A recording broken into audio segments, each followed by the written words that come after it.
I've just got to show you this. I've come to the garden centre, and here's the David Austin roses, and these are probably the best that I have seen. I'm not sure if you can get a comparison as to how big that is, but this is Rose Desdemona. It needs a prune, but the size of that, it is absolutely huge. This one here, Scepter dial, even bigger. This one, that's got to be 3 feet. That's got to be 3 feet. In fact, I'm going to put this on the floor without breaking it. It's still cool. It's up to my chest. That is chest height. It's just under my chin. That is chin height, sceptered aisle. I'm not sure I can walk away from this, I have to say. Afternoon, lovely viewer. Well, as you can see, I couldn't walk away. This is Rose Sceptered Aisle, and I've measured it. It is 5 foot from the bottom here all the way to the top. This is a 6 foot fence, and as you can see, it's just short of the fence. 5 foot tall for a new rose. That is fantastic. And the growth down the bottom here, I want to put in a big shout out for Dobbies, the garden centre in Gillingham, because they had a large selection of David Austin roses, and it was the finest selection of David Austin roses that I have ever seen from any garden centre. We are, what's the date today? The 6th of August.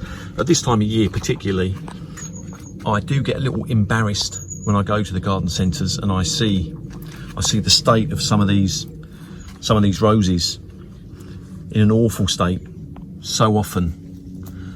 But credit where credit's due, and Dobbies in Gillingham, they had a very fine selection of roses that were very well kept, and this one I just could not walk away from. You can see down here there's 3 canes here that are marker pen thickness, and one that is pen thickness.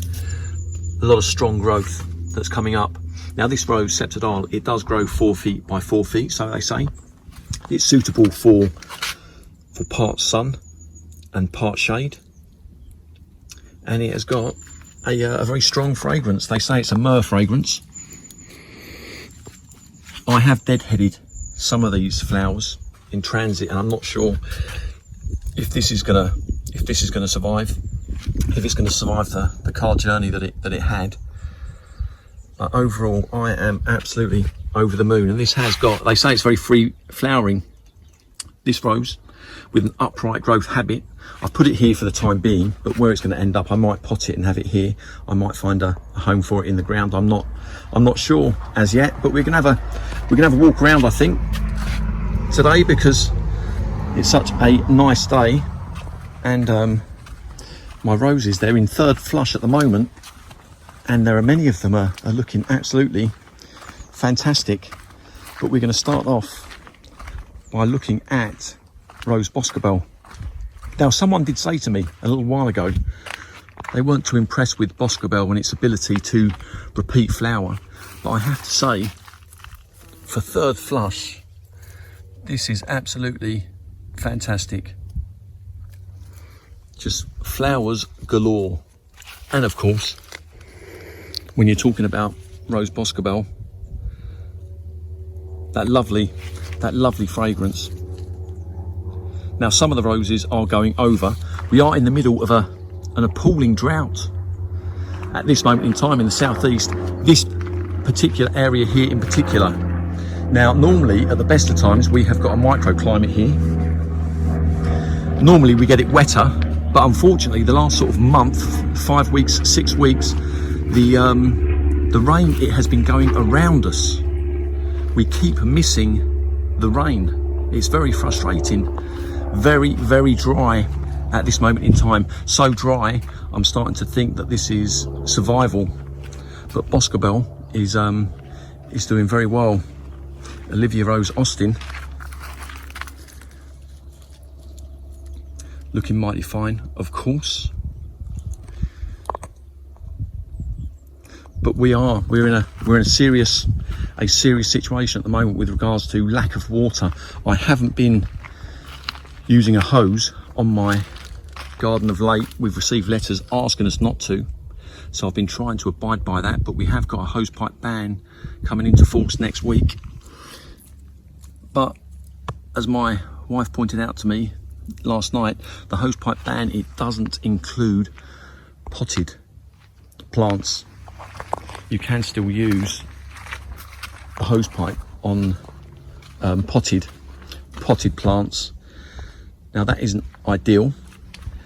You know, I'm trying to stay away from the hose as much as I can.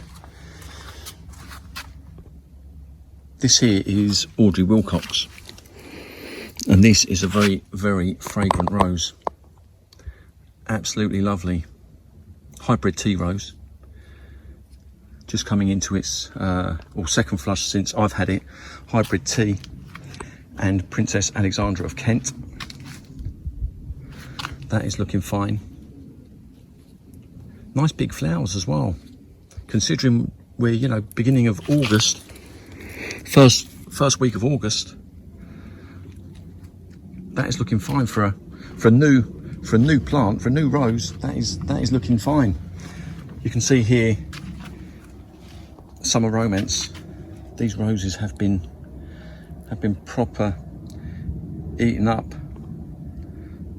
by the wasps, but it's still trying despite the conditions, these dry sort of conditions. But let's go up here. Let's go up here and, oh, in fact, let's have a look at the Poet's Wife, because that's looking nice as well. That's looking lovely. The Poet's Wife. Focus. Lovely flower. Lovely fragrance. You can see here it is droopy. It is droopy. But hopefully that will strengthen up with age, a couple of years under its belt, and I'm hoping that will be a bit stronger. That is the hope. But a lovely yellow, and you can see there's plenty of flowers on there. I have deadheaded this already a few times. I've gone round and taken the spent roses off. But let's go up here and have a look at this. I want to show you Elizabeth, because Elizabeth, she did get a fair amount of black spot last week, I think it was. She was pretty much, I would say she was infested with black spot, but I don't think it was particularly the rose itself, in as much as Elizabeth, it does get very bushy, and I didn't cut away any of the growth down here, and it was very dense, super dense. And when you get that foliage that's all clogged up down the bottom, I think probably that is why I had so much black spot down here. I don't know what other people are going to say about this, but since I've plucked it away, got some airflow to the middle of this rose, I'm hoping that has done the trick. There's still an occasional leaf here, not looking great, but it's looking much better. But I think that's what it was. It just got so dense. I've got another one here, another Rose Elizabeth. In fact, there's a wasp there. Let me just zoom in on this. There's a wasp there eating Rose Elizabeth. That is a wasp eating the rosebud. Now, I'm sure there were people who saw my last video and they did not believe or agree or think that wasps eat rosebuds. And I would have agreed with you. I would have agreed with you only last year. But the situation that we have here at this moment in time is, it is so dry. It is so dry. It is the wasps are literally eating the rosebuds to get their drink, get some sort of fluid inside them. Now, I have put dishes of water down, and I've noticed the wasps, they are using it. They're going to and from, but at the same time they're hitting the roses. Gertrude's getting it here as well. Gertrude's getting it there, you see.